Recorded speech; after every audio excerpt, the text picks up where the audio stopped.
And welcome! We are in Springfield, Ohio, yet again. We always try to bring you a video at least once a year here, nice fall video. Look who I found wandering around out there. How you doing out there? Everybody knows Don, the auction professor. Good to be here, Nice to see Dave again. We missed last time, a lot of stuff going on. I didn't even know if we were going to come this time. We just got the house, things are kind of hectic, but I think we had fun. It looks like we both got some pretty decent stuff. Nice stuff, yeah. What are your views of the show? I can always go to a show like that. I love going to the big flea markets. Nowadays, you got to go like 2-hour drive anywhere. When I grew up, there was one everywhere. Nowadays, they're just real big ones, and like one for a region, and that's about it. So, you got to go where they're at. I know people there occasionally too, like you do, right? Yeah. Same vendors. So it's always good to be able to, at least see somebody and get a good deal because you know them and you've bought from them before. So, yeah. Yep, and that's one thing that I do too, and I'm sure you do it as well. This is the third time I've been down to the show. I do search out certain tables and I know the dealers, and I always make it a point when I talk to them to say, "Oh, you got good stuff again. So they know I bought from you last time. You're going to be set up in October, right?" And over time, it clicks in that, hey, this guy does always buy from you. This guy does always, and then you get a little better price on it because they know that you're going to keep coming back there every time after time after time. Yeah, and these shows are the best because what you have is like, 5 states worth, 6 states worth of people. I talk to people from like 3-4 states away, so I mean, it's a lot of merchandise in one small spot. I know he's got some video. I know I'll have some video up as well too, but there's a lot of stuff out there, even if you just like to go and look. Did you see the green hairstylist booth stuff they had? No, I didn't see that. There's a whole setup. They got a green sink from the 70s. They got a green hair washing station, and then the green barber's chair. They got a whole set of them. I don't know what you do with it, but it was the neatest thing. I had to get a picture just of that because it was so cool. Oh, and that'll be showing up on your channel? Yeah, it's in, as long as the video show it came out. I didn't check it. I have no way to check it while we're here. But, and definitely do subscribe to the Auction Professor. I say this absolutely true. I would say whether you're standing here or not, you're the only show that I watch every time you put a video up. I really, truly do. What tips would you give to somebody? Because again, my biggest thing with this show is certainly the first time that I came here, the first time I met you, it is overwhelming. It's big, yeah. And you can't possibly see anything. Now, my one tip is I'm going back tomorrow. What I did today is I did the quick run around the perimeter, saw the people that I knew I dealt with before, made sure I saw them. But you can't possibly see everything because people have stuff hidden way in the back of their corners and all that kind of stuff. So what would your tip be to people when they're just overwhelmed? I can tell you what your first tip will be. Remember where you parked. Yeah, we met. We're at a restaurant. We met for I couldn't tell you where we parked even. That place is big. You ever been up to Brimfield's? I have not been there yet. I will be. This is huge for around here. I think this is the biggest one in the state, or one of the biggest ones in this state, Ohio. We're in Ohio right now. Springfield, as Dave said. Brimfield's is like 20 of those for just the main section. I just wander around. And in fact, when we were going for the car, if you want a clue on how not to get lost and know where your car is, we have, and I should turn it on, I have a hiking tracker and bike tracker. And what it does is the GPS tracks where you're going, so then I can just backtrack and look at my phone and it'll tell me how to get back to the car because it shows where I started at. So if you ever need to know how to get back, I wished I would have turned it on. I didn't think about it until we said, I don't know where my car is at. Because it's big. There must have been, I don't know, 30,000 people, 40,000. It's packed. Crazy, yeah. And this isn't even the big one. Right, yep. When you go, I only look for smalls. As we were chatting, we've been in the restaurant for a while. I only look for smalls. I didn't look at probably half the booths who had all glass and had big signs and big advertisements and heavy stuff.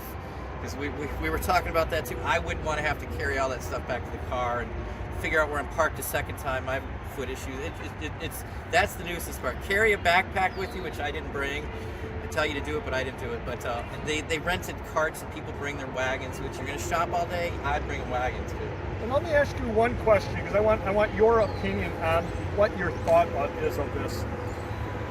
If I'm at your booth, not you, but I'm at your booth, and you got a bunch of stuff, and I buy it, and it's heavy stuff, what is your feeling on leaving it with the dealer? I never leave it with the dealer. I will walk it back, or I won't buy it. And I say that before because I was at a Savers once, and I paid for something, slot cars. They put them behind the counter. I was still shopping. I couldn't carry it around. The wife wasn't done, or whatever the case would be. I forgot about it. It was behind the counter. They sold it again on me. My fault. Ever since then, that's been 6-7 years ago. I will never, ever, ever leave anything. I take it then. If you go to the auctions around here, you pick it up immediately. Before you even pay, you pick it up, you get your card, they register you there, you got to be, gone through the system before you can do it.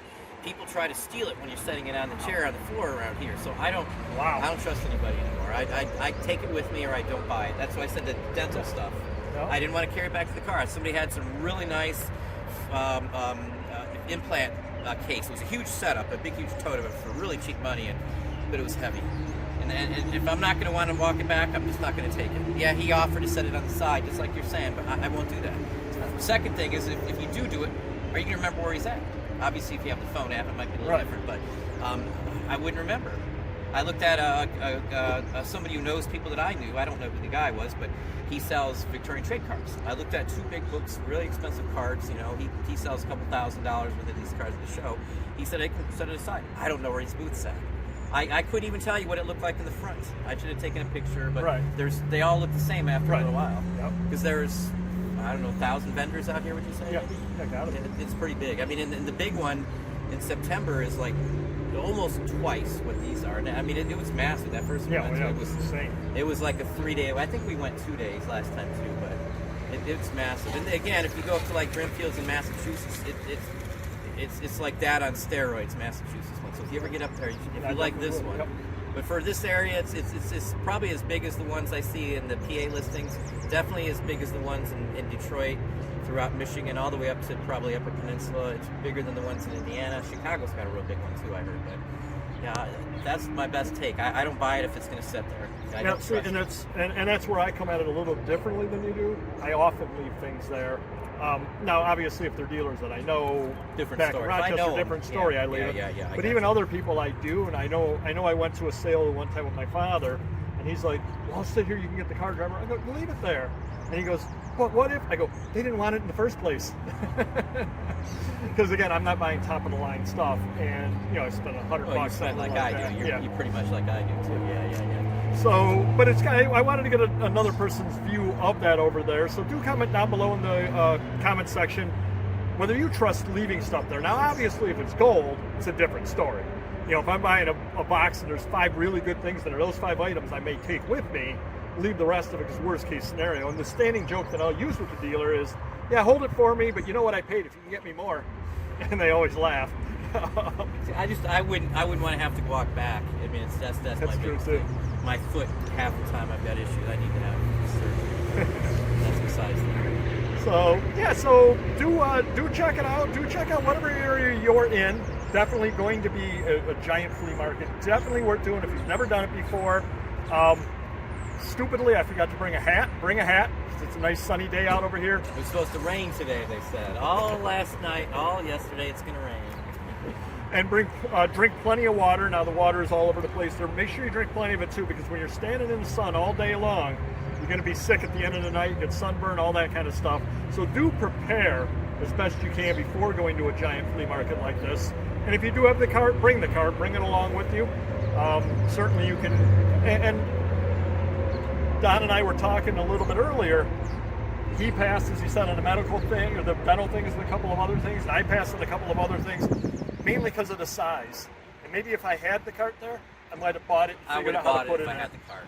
I would have bought it if I had a cart. They're just big wagons they have, is what they carry around here. Yep. And it was a big. What I was going to buy was huge. It was a big, huge tote that weighed probably 60 or 70 pounds. So it's metal, and it's got it had crowns and caps and the mold forming for the bite bits and stuff. I mean, it was loaded, 1920s. They even had the cabinet, but obviously I wasn't going to use the cabinet. Wow.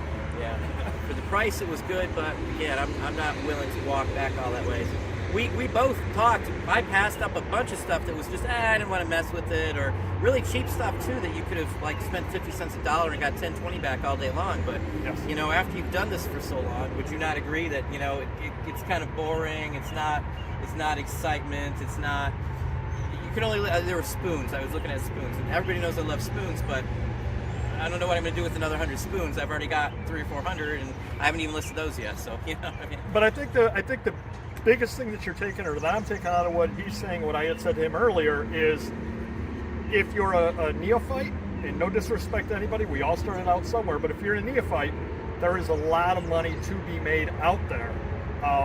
Certainly there were things out there that 5 years ago I would have been buying for $1, $2, and would have been happy listing it for $15, $20. At this point, because I've got 40,000 unlisted items minimally, I can be more selective. In fact, am more selective.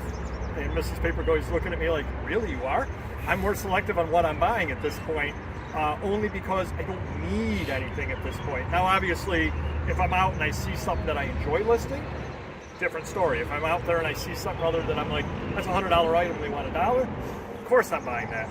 But the things that are, you know, $1, $2, $3 that I can sell for 15 to 20, unless I like them or have a reason why I want to buy it, it's still out there. So come on down. Yeah, I had stuff in my hand and I'm like, you know, do I really want another couple dozen spoons, or do I really want to buy the box of them, because it's all going to have to be broken up, and, you know, photo, and I just didn't want to have to. I could have carried it around. You know, I carried that helmet around. That's probably weighs more than the spoons as it was, but I didn't. So if you go to a place like this, you could literally live off the $1, the 50-cent items, Yes. just buy a ton of them. And I'm not exaggerating. That's how I started off, buying $1, 50-cent items. That's all I used to mess with. You know, and I can tell you 100% at the Springfield flea market, I could have pretty much made a week's salary off of $1 items, because there was just so much. There's dollar tables all over the place today. I was really surprised. Not all of it great stuff, but enough you can make money on. Yeah. If you buy something for $1, you can get $10 back after fees, after everything. That's pretty good. You know, that's a huge profit margin in my book. And one last tip, and I walked by the deal, but it was a deal that I may go back tomorrow to buy. Gentleman had some stuff and his prices were reasonable on it to start with, and I said, just for the heck of it, how much for the entire thing? And he gave me a price on the entire tote, and I'm still thinking about it. If it's still there tomorrow, I may come back with a little bit lower offer and buy it. And then I had showed Auction Professor some comic books that I had bought. Same deal, the guy wanted so much per. I said, how much for the whole thing? And he gave me a price because I was doing the bulk purchase. Well worth it. So never be afraid to ask how much for everything, especially if you've gone through it and you see that there's a good percentage of it that you would be taking anyway. A lot of times you can end up getting the whole box for less than what you would pick out of it. And the other big advantage, and I think you would absolutely agree with this, if there's 100 items in a box and I'm buying 40 of them on my own anyway, Buy the box. Out of the other 60, You're going to find. there are some items out there that I have no idea are good. And I'm into them essentially for nothing at this point. If you buy the box, you do your research, and all of a sudden now, next time you go to a sale, you know to look for this because it was in that box that you bought. And that's how you keep building your knowledge. And that's really all this business is. And you probably do this too. When you walk around the show, you almost have flashbacks to 10 years ago. Oh, I would have bought that 10 years ago. Oh, I would have bought that. Yeah, I saw a bunch of stuff like that today. Yep. And you're looking at it going, oh, that's a $12 item, and they want $3 for it. That's too much. But I did buy it 12 years ago. How do you know that it's not that great? Because you bought it 12 years ago. Right. And that's all you're doing. Yep, you've had it. So the more you buy, I think, the more you buy and list, it just builds upon itself. It's just amazing how it networks out just within that. Well, that's good because I've had. I mean, and I showed him a few things here that I bought before. Stuff I would have bought too. And I've never had it before, but I've had enough stuff close to it They're that so I tied. know. Even if it's not the exact same category, it's like a Navy item. You can find Navy stuff for buttons, shirts, postcards, photos, uniforms, I mean, anything tied to World's Fair. Yep. There isn't anything that I can think of that wasn't made with the World's Fair logo on it at some point. So if you know one World's Fair and you know what to look for, you know, that helps from there. Yep. Exactly, just like Dave's saying here. Once you've done it for a while, you build up the knowledge, and you know, you don't have to look back. If you're selling vintage, they only make so much vintage. They're not making new. So once you've figured it out, you know, you're all set. Yep. You know, I think that's why it's the easiest. When I did clothing, I hated it because I'd have to know all the latest brands. I'd have to know this, what size is hot, is there a hole in it, did I miss something? Lo and behold, I don't know anybody who didn't shop for clothing who would go out, think everything was great, get home and find something wrong with one of the best pieces there. You don't have that problem with the paper and all that stuff. You can see it. Yep. There's nothing hidden. Nothing hidden.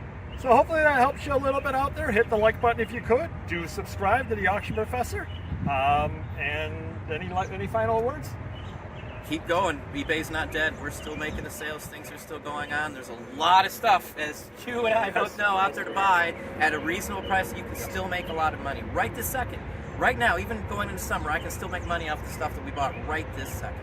Yeah, and I think that if anything, I think it's going to get easier because I think a lot of people are having poor sales.